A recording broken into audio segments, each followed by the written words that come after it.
MC War, the official sport of battle rap. New World Order 4, we back. On December 13th, Charlie Clips, one of the greatest to ever do it. Reed $, the heart of Philly, the legend of the streets. These two giants finally meet, and you can own the battle before it even drops. This is your exclusive chance to purchase the official VOD, uncut, unfiltered, historic. When the battle films on December 13th, you'll be the first to get it. Pre-order the Charlie Clips vs. Reed $, VOD today at mcwar.com/VOD or versetracker.com. Don't wait, because the culture won't. Powered by Cricket Wireless and UFO Rose. Welcome back, y'all. Welcome back. The Debatable Podcast. Debatable. MC War. The official sport of rap battling. And the oldest battle league in existence. And I think we got to fire one, bro. I think we got to fire one. If it can stay on the mic, you know, I don't want to see a podcast battle. I want to see a face-to-face.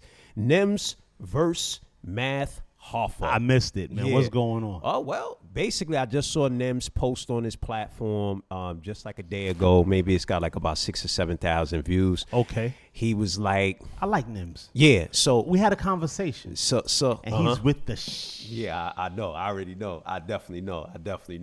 That's the type, come on. He was signed to Shady, man. Right. He was signed to Slim Shady. So, that tells you the type of MC he is. Okay. So, one, I got to say, I like his podcast, man. I like his podcast. So Math Hoffa, allegedly, according to Nems, so I guess he reached out, he called him. I guess, Nems was busy or something like that, didn't get the call back till 2 days later. Okay.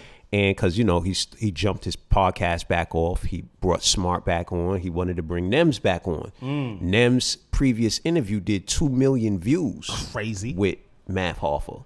And he's like, that's more than, some of the big names you done bought on the platform. Facts. And he's like, why? Because, I'm a real dude, and the way I speak, my whole... He got a connection, you know what I'm saying? Yeah, his personality, comes bursting through. You can see that with Nems, right? Nems. So either which way, I guess, Math says something, slick about it, about the according to Nems. Nah, man. So basically, that would be a crazy battle. But one thing I want to say, Nems podcast is fire, bro. And I seen it before outside. Right there I outside on the block. And every time I watched it in front of his store. Yeah, every time I watched it, I enjoyed it, right?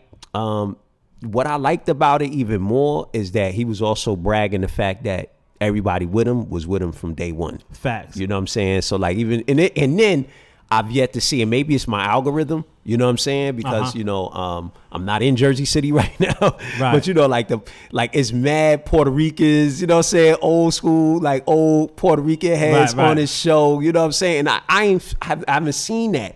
You know what I mean? Like, outside of what's Crazy Legs going on Nori and them, like I have not really seen the old some of the old heads, the old Puerto Rican heads coming up on the shows talking and stuff like that's that. A fact. So him having that flavor, I really was I was like, that's crazy. That's crazy. And then one thing, that's what he was saying. He's like, whatever you could say about me, all my day ones, they've been with me since day one. You know what I'm talking about? So obviously, you got a new team every 5 minutes. So there's obviously a situation with you. But what you think?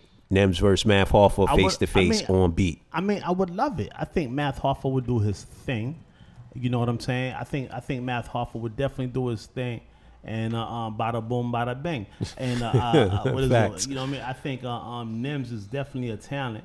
He's been doing this thing for a minute. Yeah, he really is. So like, you know what I mean? We say F your life, really you know what I'm saying? So like, And shouts out to Nems for having Cannabis on the show. That was a while ago. Yeah, that was a while ago. Cannabis never went on Math Hoffa, right? Nah, right? He did. He went on Math too? Yeah. He did? Okay, got it. So he must have did a run. It was a dope interview on Math, you know what I'm saying? Because he was talking about the whole thing with LL and how uncomfortable LL made cats feel, you know what I mean? And how he was a young dude, and just the handshake alone, like LL was just kind of pressing cats, you know what I'm saying? So it was like, it was dope interview. He's a competitor, you know what I'm saying? So I guess that must have been a whole media run he did at that time, but I really appreciated seeing Cannabis on there. I must have seen the Math Hoffa joint, but I don't remember. Now, I also wanted to talk about this whole FBA thing. Speaking of Math Hoffa, you remember Fat Joe got on there. Fat Joe started talking trash against Tariq Nasheed and the FBA, which is the foundational Black Americans. Yeah, your man was with that, right? The brand Doobie and Lord Jamal was with the FBA, right? Yeah, he agreed with it because he really was trying to play down Puerto Ricans and their participation in hip hop. And shouts out to Grandmaster Kaz, who I saw on Bag Fuel. Shouts out to Bag Fuel, speaking of Math Hoffa. Yo, so Grandmaster Kaz was like, yo, the reason, people could say that, but you'll have a Puerto Rican, you know what I'm saying? But you won't know he Puerto Rican until you go to his house because he's black as us, you know what I'm saying? Like, you know what I mean? So you don't know he Puerto Rican, but he probably Puerto Rican. He one of the first MCs. He one of the first B-boys. He Puerto Rican. You don't even know it. You got a guy, he Jamaican. He's part of the head. That's a fact. He's a graffiti head. He's one of the top graffiti heads, but you don't know he Jamaican. I mean, I'm paraphrasing or whatever, but the whole point was he was like, listen, you wouldn't even know until you went to their house where they was actually from. Right. We all, have black skin, etc. So he was breaking it down. I think for me, that whole argument right there for me was bogus. It was definitely moved. Because it's like to have a conversation about how we came together and created art, right? And then to say who did it first, and then when you go into certain footage that dates back into I don't know what 1900. You follow what I'm saying? You got cats that's doing all types of cartwheels, backspins. You know what I'm saying? Doing all types of aerial movements before it even got to the States. Right. Out of Africa. Crazy. And then, Facts. And then if 100%. you go into the Caribbean, you right. follow what I'm saying? You hear certain instruments and certain patterns and certain combos. You know what I'm saying? Of music. You're like, is that a sample? Right. You know what I'm saying? That right there could be a dope sample. Facts. So it's like our combination on how we created. Art based on our circumstances in society, and we just came through broken glass everywhere. Yeah. You know what I mean? And it's like that. Speaking of that, it didn't have to happen. Rest in peace, Jimmy Cliff. Just because you was talking about the islands, I started thinking about Tito Puente, and I started thinking about Celia Cruz. Rest in peace, man.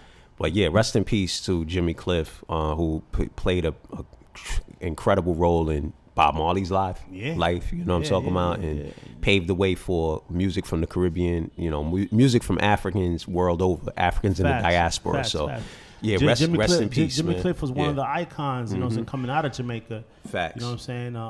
World over, like, you go world over, they love that guy, you know what I'm saying, because of the type of music that he was making. But it goes back to, again, when we create art, right? You kind of say, okay, who did that first or who did this second? And it all goes to what the whole point of me bringing it up was, the fact that shouts out to Tahaka Bey, that's our guy, man. Morris World TV, Morris World TV. Shouts out to Morris World TV, and he was explaining. He basically was talking about the FBA is CIA. All that to me is FBA, CIA. Yeah. And that's something I naturally knew when I was on Clubhouse and I'm hearing people talking about, like, you not from Africa. I mean, it was I heard people say that. I heard African Americans say that before, but never like this. I'm like, why is it such a strong, conversation right now when there's a movement. There's never been a movement like this of Africans in America wanting to come back to the continent since maybe the 60s and 70s. Like collectively, like a collective consciousness of all of us saying, yo, let's go. Let's get up out of here. You know what I'm talking about? Right. That got to be combated. Right. That's the CIA. That's the CIA. You talk about the Puerto Rican and the Dominican and the Cuban and all of those. And the African American, in the Jamaican, and the Haitian, all connecting in the 60s and 70s, and that had to be stopped. That's the CIA. You know what I'm talking about? Because come on, like back then you had all these movements. African Americans was helping to plight of Puerto Ricans that wanted freedom from the United States. They didn't want to be a commonwealth for the United States anymore. Right. They wanted freedom. To this day, they still wanted freedom. You had African Americans side by side with them ready to go. You found Puerto Ricans in every African American movement, from the Nation of Islam to the 5% Nation to the Ansar Allah community. Hebrew Israelites. Yeah, and the Hebrew Israelites. Thank you. So again, I could easily see. So shouts out to Tahaka Bey, because he was explaining, because right now I think there's a video circulating of Professor James Smalls. He's from the University of Maryland, Baltimore County, and he's a professor of art culture. He talks about the intersection of race, gender, you know, in art, right? You know, and he was basically like, yo, and what I love too, he's 80. Like, he talking, like, the way he was talking, like, 65-year-old, you know, so right. Free Dr. York, freedryork.com, so we could get Dr. York out, so he could be talking healthy and dropping the jewels and the plethora of wisdom that he has. Whether he write a book or put anything out, any lecture, man, I feel like he just needs to be out. Yeah, facts. And live the rest of his life. Facts. The way he want to do it. Now, if you want to come back and you know, put on, that's what he want to do. But if you just want to come back and just lay back, you know what I'm saying, see what we're gonna do, facts. then that's something totally different. Because right now we have to comprehend, you know, within. That's why I say I love battle rap, because battle rappers are like the most smartest individuals out there to be able to put 100%. Together lyrics the way we put together lyrics. You know what I'm saying? It's an incredible art in itself. Right. So based on that, there's a level of intelligence that we have that we need to be able to hone in on. And what's that? Right now, they're focusing on genocide on us, right? Mm-hmm. How they focusing on genocide on us? Okay, what they did in Gaza, or what they doing in Gaza, what they did in what is it called, Sudan? Mm-hmm. What they doing in Sudan, you know, in South Sudan, whatever the case is evident. It's a land grab. You follow what I'm saying? It's evident, and they're killing the people, and it's taking. Now it's a Nigerian agenda. You know what I'm saying? So now all of a sudden you want to be inside Nigeria's business. You follow what I'm saying? You want to be in their backyard talking about what's going on over there because you want to land grab. You just want to do certain things. So now, don't get it twisted, and don't think they're not gonna come to us directly in America and put us in a situation where they just unaliving us. You know what I'm saying? Because right now the food is not working. You know what I'm saying? We able to maintain and live throughout the food, right? The what is it called? The vaccinations is not working like they thought it was. You know what I'm saying? Right. The drugs are not working. They couldn't kill it. It backfired. So now y'all gotta bomb drug dealers coming into the country because they killing your people down. You follow what I'm saying? More than our people. You follow what I'm saying? So it's a situation where AIDS didn't do what it was supposed to do the way y'all thought it was gonna do what it was supposed to do. You follow what I'm saying? So it's like, so now you guys gotta really understand that if they cannot generate the capital from us like how they were, which is like about $2 trillion, which is like a country within itself. So therefore, okay, you guys are giving us $2 trillion. The fact that y'all giving us $2 trillion with a T dollars every year. All right, we're going to put y'all in a box and continue to generate that capital. But now, this new reset, the reset of the capital from capital dollars to Bitcoins to cryptocurrency, you know what I mean? It becomes a situation where, you know, what you guys are needed for. Right. You know what I'm saying? Like, you know, it's like, okay, I'm going to deport you, I'm going to lock you up, or I'm going to kill you. Right. You know what I'm saying? Point blank. And you have to comprehend that. Right. You have to really realize the fact that if y'all don't wake up to what's going on and start preparing how you're going to get going, how your family going to get going, how you going to protect you and yours, it's going to be a sad situation. Well, obviously, they still want you as a slave there, because that's why they got the CIA has got implants in the FBA trying to get people to think that you're not from Africa. So you don't leave. You know what I'm talking about? They don't want you to leave. They want to keep your money circulate because they know it's not staying in the community. There is no culture. There is no, you know what I'm saying? There is no support. You know, there's nothing. So they know, hey, you get $1, it's coming right back to us. At least 90 cents of it, right? if not more. Right. So like, this is exactly what they're doing. So yeah, man. And then, you know, it's interesting because, you know, shouts out to, I don't even know what to say, Praswell, man. You know, that guy's... He got caught out. Yeah. He got caught out. Yeah, I mean, definitely. But I wanted to bring it up, I mean, because this guy's, was it 14, 15 years? Like, what? I mean, he got caught out because... That's crazy. Like, you didn't kill nobody. You didn't... All he was doing is doing business the American way. Exactly. Like, a Chinese. But you on the wrong side of the aisle. That's how. You because what happens is this Chinese dude come over, or the Asian dude. I don't know if he's exactly Chinese, but this Asian guy come over to America, got money. Right. He's moving money around. You follow what I'm saying? He's into the entertainment business.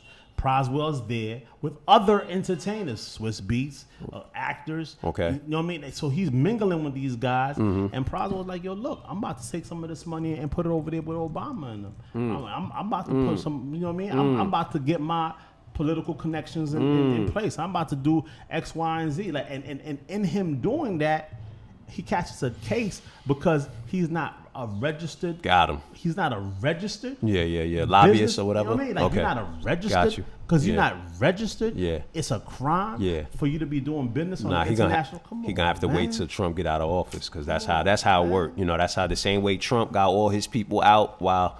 You know, when Biden was in, all his people were in jail, and now that Biden's gone, everybody, you know, from the first couple of days, and then to this day, he's still getting his people's release. So it's the same thing that's going to happen to happen to Pras. Hopefully, that money that he spent.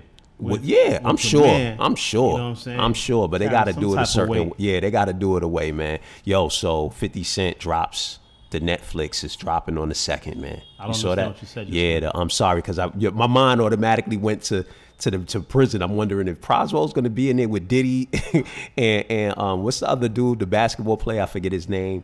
But either which way, 50 drops the Diddy documentary. It's out. It drops on the 2nd Netflix. Officially? Yeah, it's official. It's everywhere right now.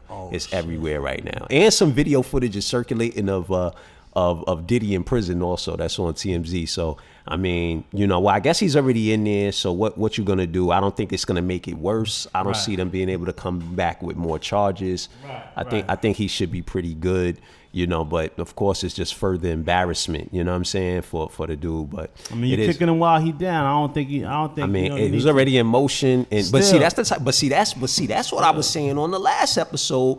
You know, and I know you were saying, he didn't have nothing to do with Ja Rule getting punched upside the head or whatever. Right. But the fact that you bringing it up and the fact you was talking about smoking on Irv Gotti's, you know what I'm saying? And I really, really like 50 Cent, man. I always I felt like he was super well spoken. Of course, his story, you know what I'm saying? From people trying to kill him to being able to get put on and being one of the biggest rappers in the world. You know what I mean? His story to me was just incredible. But yo, just the type of beef that this guy carries, like forever, like you know what I'm saying? Dude like, smashed his wife. And I mean not his wife, but his baby mom. I feel like that's beef on that is next level. I feel like that's European stuff. Like that's like that's the Yorks and the Lancasters, and you know what I'm talking about, like that whole mindset. Like I don't know. You know, I know there be tribal wars amongst Africans and stuff like that, but I mean, you don't see them right now, right? You know, it's do they last thousands of years? But either which way, you know, moving on. So now the last thing I want to talk about is this Suno platform, bruh. 7 million, the recent Billboard article that came out because Suno is raising capital right now. They're going for, they just raised $250 million, and inside their investment prospectus, they talked about the fact that their users are making 7 million songs a day. And I think it's in 2 weeks. It's so disrespectful. In 2 weeks, they have the same amount of songs that the entire Spotify catalog has. So disrespectful. They're doing it in 2 weeks. So disrespectful. What's the future of music with that type of scenario? It's without humans. Like, you know, you're either gonna be the one that's actually generating the software to create that intellectual property. Right. If you're the one creating the intellectual property, then you got somewhere in there to make some money.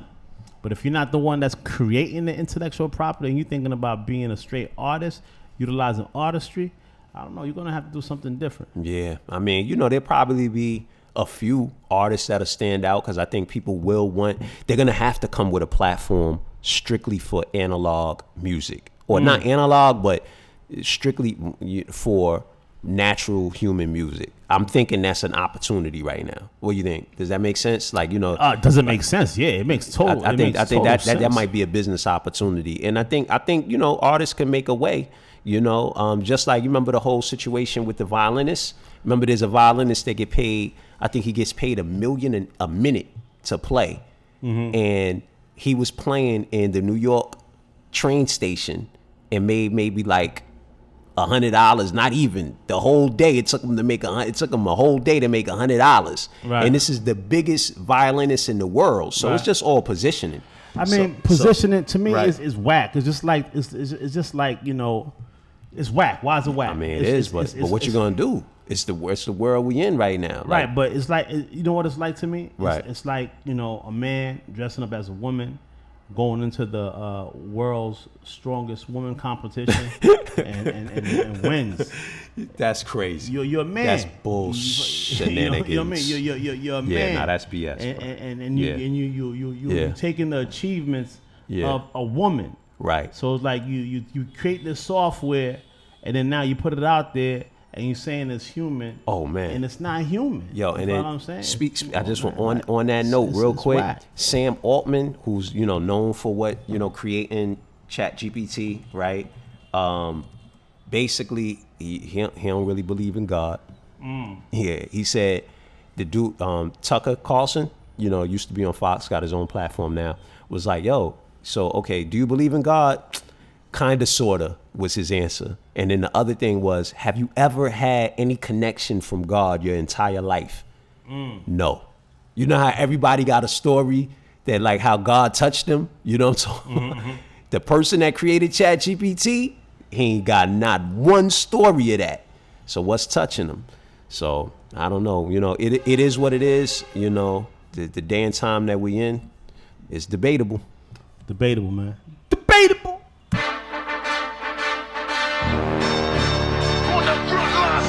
It's time to drop a shell on them.